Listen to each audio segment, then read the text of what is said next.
Anak-anak tingkatan 4 ni. Okay, kita berjumpa dengan bab 7.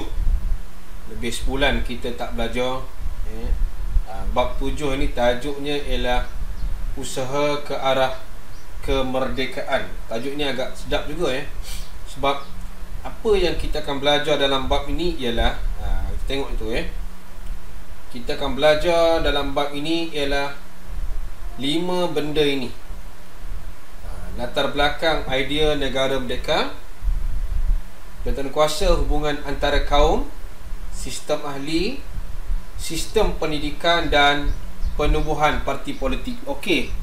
Jadi dalam bab ini kita akan belajar pada cikgu dia agak menarik lah kalau kita tengok apa yang kita akan belajar. Tajuk kita ini ialah usaha ke arah kemerdekaan.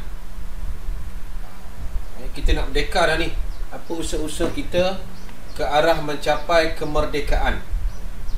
Jadi pelajar kena ambil perhatian betul-betul lah di sini Kalau kita tengok pada baris yang sini, baris kelima ni, prasyarat, kita nampak untuk merdeka. Ini dalam negara yang berbilang kaum ini apa yang diberi oleh British. Kita nampak di situ dia nak beri prasyarat mesti adanya nilai perpaduan. Itu sebab nanti kita akan belajar tentang CLC,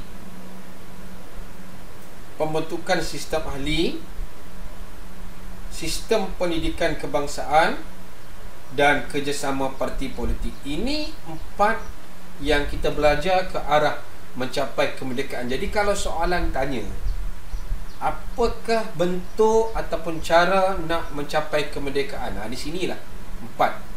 Jadi kita nampak ini mengikut flow dia segi masa. Hari ini kita akan belajar dalam 7.1 ni.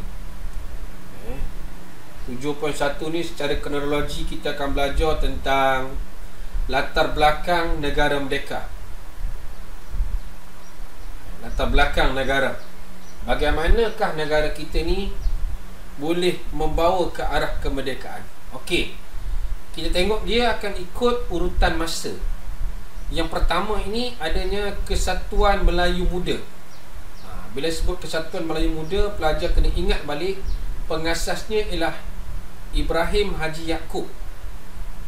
Asalnya dia nak membuat konsep Melayu Raya ini yang menggabungkan antara Malaysia dan Indonesia. Tetapi kita nampak di sini pelajar ada masa gariskan dengan warna yang warna biru ni, dia diharamkan. Selepas KMM Kesatuan Melayu Muda diharamkan, idea KMM ini diteruskan oleh ini KRIS dan Parti Kebangsaan Melayu Melaya yang telah kita belajar dalam bab sebelum ini. Itu yang pertama. Ini sebelum merdeka, sebelum kedatangan Jepun.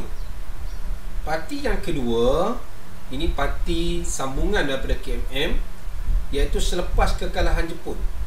Ini dia di bawah pimpinan Dr. Burhanuddin Al-Hilmi. Yang ini Ibrahim Haji Yaakob Ini ialah pengasas parti PAS. Ishaq Haji Muhammad ataupun kita panggil Pak Sako dan Ahmad Bustamam. Ini nanti kita nampak ke arah sosialis sikit lah.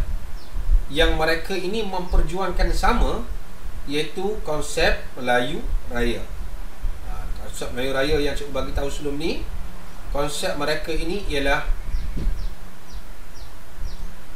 untuk bergabung dengan Indonesia untuk mendapatkan kemerdekaan.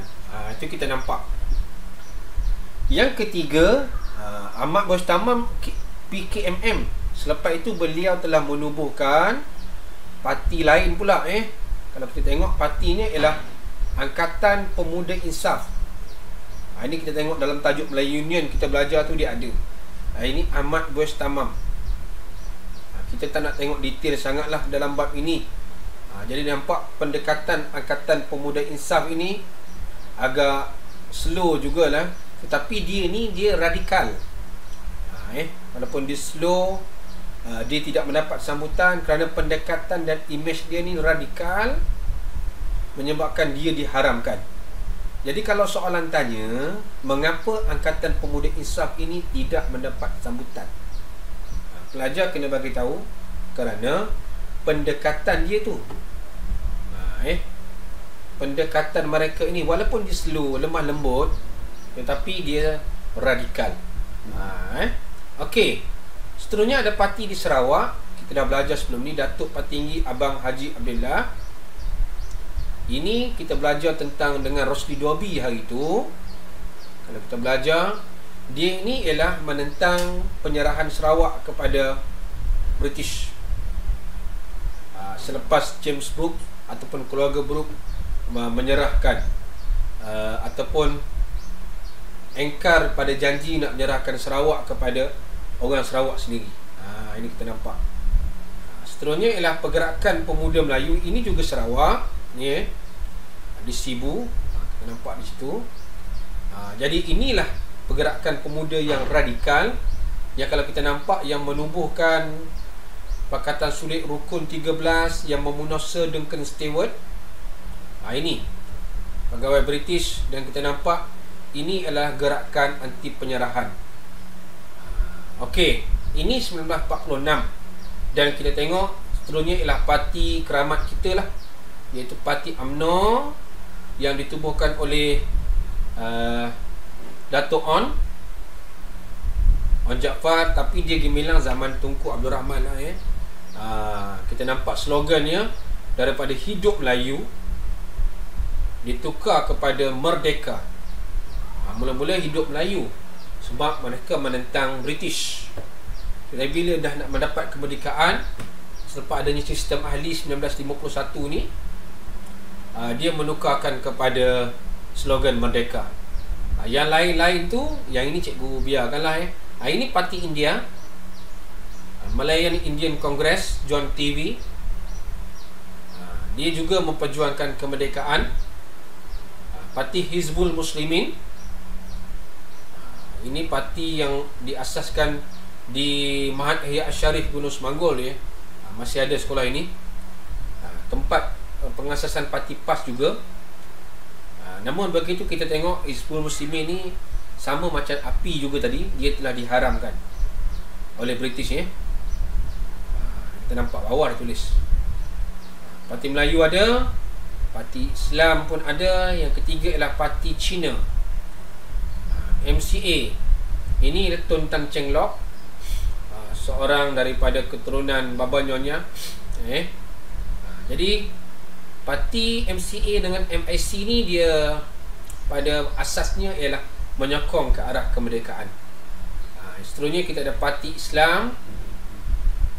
Nanti Pak Jaya tanya, siapa nama sama cikgu? Sini Dr. Burhanuddin Al-Helmi, sini pun ada Dr. Burhanuddin Al-Helmi. Ni atas ni iaitu Parti Kebangsaan Melayu Melaya.